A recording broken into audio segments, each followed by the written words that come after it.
ఒక్క పలుకు వృత్తాంతంలో జగన్మోహన్ రెడ్డి కాదు కదా, అసలు ఆంధ్రప్రదేశ్కి సంబంధించిన ప్రస్తావనే లేకుండా వచ్చినటువంటి మొట్టమొదటి ఒక్క పలుకుగా మనం ఈ దశాబ్దంలో భావించవచ్చు.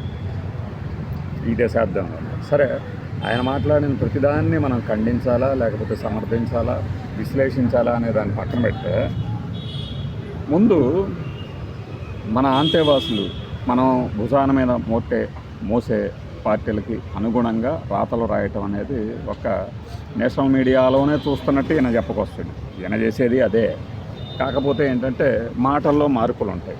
ఆ మాటల్లో మార్పుల్లో ఏ పదాలైనా దొరలవచ్చు. ఉదాహరణకి ఇప్పుడు ప్రధానమంత్రి మోడీ గారు విపరీతమైన బలవంతుడిగా కనిపిస్తున్నారు. కాంగ్రెస్ ఏమో బూజు పట్టినటువంటి సిద్ధాంతాలను పట్టుకొని వేలాడుతుందట. ఈయన ఎలా చెప్తాడు? బీజేపీ నానాటికి బలపడిపోతుంది అని చెప్పేసి ఎలా చెప్తాడు? ఇదే మన వీడియో. ఇప్పుడు ఆ ఒక్క పలుకు మీదే ఎలా రాయగలుగుతాడు?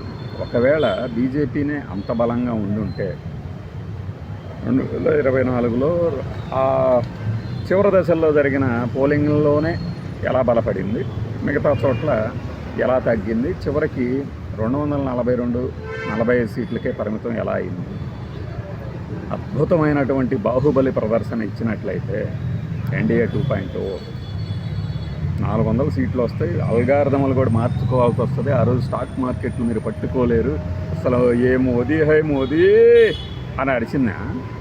రిజల్ట్స్ వచ్చేసరికి ఎందుకు అంత సప్పబడిపోయింది? మరి కాంగ్రెస్ బలపడింది, బలపడుతూనే వస్తుంది, ఇందులో సందేహం లేదు. కానీ మిగిలిన ప్రాంతీయ పార్టీలు చేసిన తప్పిదాలతో కూటమిలో కలవట్లేదు, కలిసి పోటీ చేయట్లేదు. సింపుల్. ఢిల్లీ కానీ పశ్చిమ బెంగాల్ కానీ. తమిళనాడు గురించి కూడా ఆయన రాసుకొచ్చాడు. దాని గురించి వెంటనే ఇప్పుడే చెప్పు. తమిళనాడులో తమతో ఒక్క మాట కూడా చెప్పకుండా టీవీకేకి కాంగ్రెస్ మద్దతు ఇచ్చిందని డిఎంకే రగిలిపోతుందని నేను రాశాడు. కానీ దానికి ముందే మనలాంటి రెగ్యులర్ పరిశీలకులకైనా వెంటనే అర్థమైంది కదా. అసలు కాంగ్రెస్ పార్టీ టీవీకేకి మద్దతు ఇవ్వబోతుంది, ఎన్నికల తర్వాత కూడా పొత్తులు ఉంటాయని జనవరిలోనే మనం చెప్పాం. ఎలాగంటే కూటమిలో పవర్ షేరింగ్కి సంబంధించినటువంటి ప్రస్తావన వచ్చినప్పుడు స్టాలిన్ మేము సింగిల్గానే మెజారిటీ సంపాదించబోతున్నాము, పవర్ షేరింగ్ ఉండదు అన్నట్టు మాట్లాడారు.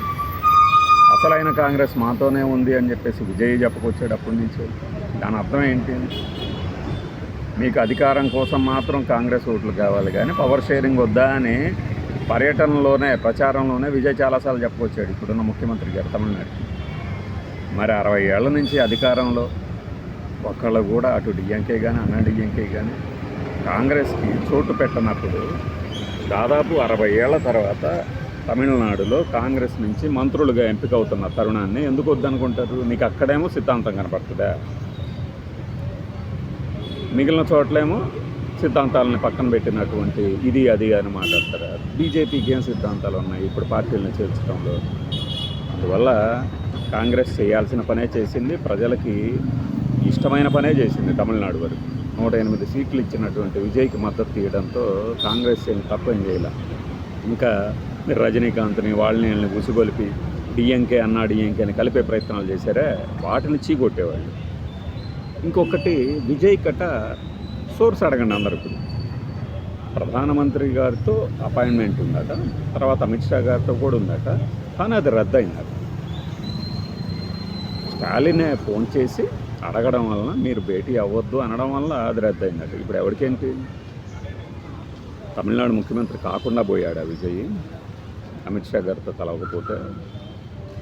లాజిక్ ఏంటి? నీకేదో ఒక ఇన్సిడెంట్ గురించి తెలుసు, ఇన్సిడెంట్ గురించి తెలిసినంత మాత్రాన వెంటనే డిఎంకే వెళ్ళిపోయి ఎన్డీఏలో చేరుతుంది. అందుకనే ముఖ్యమంత్రి హోదాలో హోంమంత్రి గారిని కూడా కలవకుండా అడ్డుకున్నారని చెప్పదలుచుకున్నారా?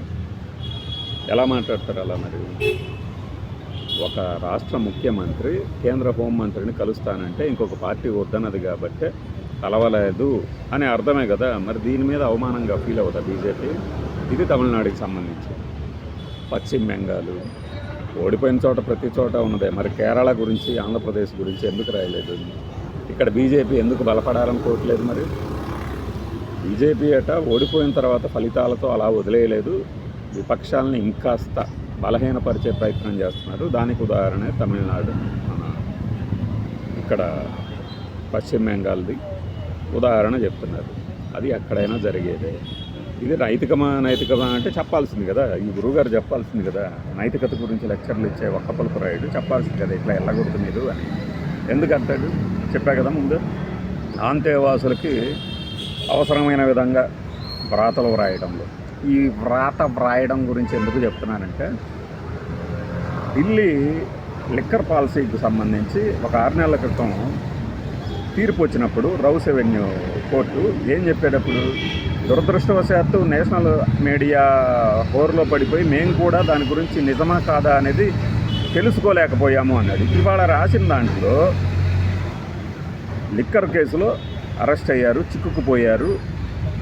ఇంకా ఎలా అంటే ఒక రకంగా ఆయన చేశాడు అన్నట్టుగా రాశారు. ఇది ఎలా విపరీతమైన అధికారంతో అయితే ఆయన లిక్కర్ కేసులో ఇరుక్కుపోయాడట. అధికారం వస్తే లిక్కర్ కేసులో ఇరుక్కుపోతారా? అది ఏంటి? అదే అట్లాంటి కంక్లూజన్ ఇస్తాం మనం. ఆయన ఓడిపోయాడు అంతే, అంతవరకే.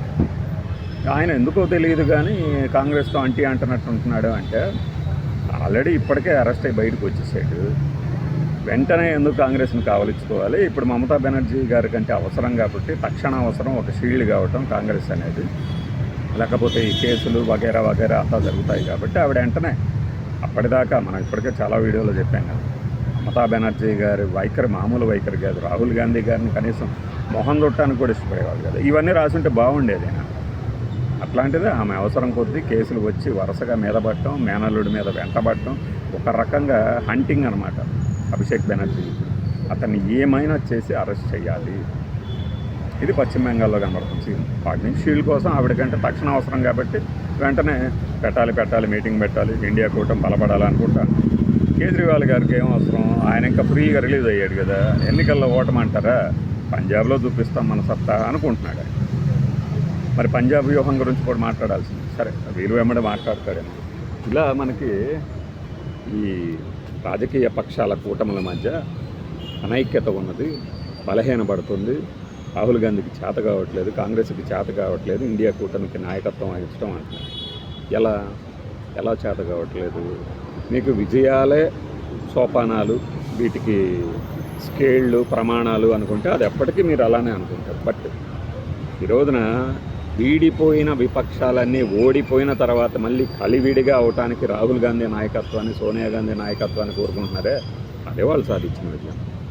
రేపు వర్షాకాల సమావేశాల్లో ఈ బిల్లులు ఉంటాయో అవి తీసుకొచ్చినప్పుడు ఇంకా చూపిస్తారు సినిమా. ఇది ప్రతిపక్షం ఉంటేనే ప్రజల గొంతుకకే అర్థం. లేకపోతే పెట్రోలు 150-200 చేస్తారు, జీవితం అద్భుతంగా ఉంది, జీడిపి సూపర్గా ఉందని మన చేత నమ్మేద్దామని ట్రై చేస్తారు. ఆ కోణంలో ఎన్డీఏ విధానాలను ఎవరైనా వ్యతిరేకిస్తారు. అంత మాత్రం చేత మోడీని అప్పుడప్పుడు మీరు పొగుడుతుంటారు అంటే ఆ విషయాలను బట్టి మనం పొగడటం కూడా కాదు, ప్రశంసించాలి ఒక విజయం సాధించినప్పుడు. అంతేగాని ప్రతి దానిలో మోడీ వ్యతిరేక ధోరణి వేరు, ఎన్డీఏ వ్యతిరేక ధోరణి వేరు. ఈ రెండింటికి తేడా ఉంటుంది. మోడీ అనుకూల వైఖరి వేరు, ఎన్డీఏ వ్యతిరేక వైఖరి వేరు. వీటిని గుర్తించాలి. గెలుస్తూ పోతున్నంత మాత్రాన, ఇతర పార్టీలను చీలుస్తూ పోతున్నంత మాత్రాన ఎప్పుడూ విజయం మనదే అనుకుంటే 2011, 2013, 2014 ముందు ఉన్న కాంగ్రెస్ ఎంత బలంగా ఉందో అనిపించిందో ఇప్పుడు కూడా అలానే కనపడుతుంది. ఈ డొల్లతనం ఒకసారి బ్రేక్ అవుతుంది. మీరు ఏదైతే చెప్తున్నారు, మనకి కొత్తగా పెట్టుబడులు రావట్లేదు విదేశాల నుంచి. ఉన్న ఎఫ్పిఐలు, ఎఫ్ఐఐలు, ఏది స్టాక్ మార్కెట్లే కనుక సూచిక అయితే అందులో తీసుకొని వెళ్ళిపోతున్నారు. జీడిపి ఎలా పెరుగుతుంది? లెక్కబెట్టే ధోరణి మార్చారు, పద్ధతి మార్చడంతో ఏంటంటే వెంటనే అద్భుతమైన గ్రోత్ వస్తున్నట్టు చూపిస్తారు. సో మనకి గ్రోత్ వస్తుంది అన్నంత మాత్రం రాదు, వీళ్ళు గ్రోత్ కనిపించట్లేదు అన్నంత మాత్రం వచ్చిన గ్రోత్ పోయేది లేదు. ఇది ఒక్క పలుకు రాయుల వృత్తాంతంలో అంత తొందరగా అర్థం కాదు. వాళ్ళకి ముందు అసలు అర్థం చేసుకోవాలని ట్రై చేయరు. ఒకవేళ అర్థమైనా వాళ్ళు ఏం చెప్పాలనుకుంటున్నారో అదే మనకు చూపిస్తారు. ఇది జగన్మోహన్ రెడ్డి గురించి ఎందుకు మాట్లాడలేదు? మరి పెద్ద బలమైన నేతల్ని వదులుకుంది కాంగ్రెస్, తర్వాత వాళ్లే బలంగా మారారు అని. ఎందుకు అంటే అతన్ని బలమైన లీడర్గా గుర్తించడం ఇతనికి ఇష్టం లేదు. రేవంత్ రెడ్డే బలమైన నేత అంతే. అందుకనే హరీష్ రావుని ఆయన్ని లాగాలని బీజేపీ చూస్తుందట. అదే కాంగ్రెస్ బీజేపీనో జగన్మోహన్ రెడ్డిని లాగాలని చూశారనుకున్నారనుకోండి, అబ్బే ఇది అనైతికం అని రాసేస్తాం.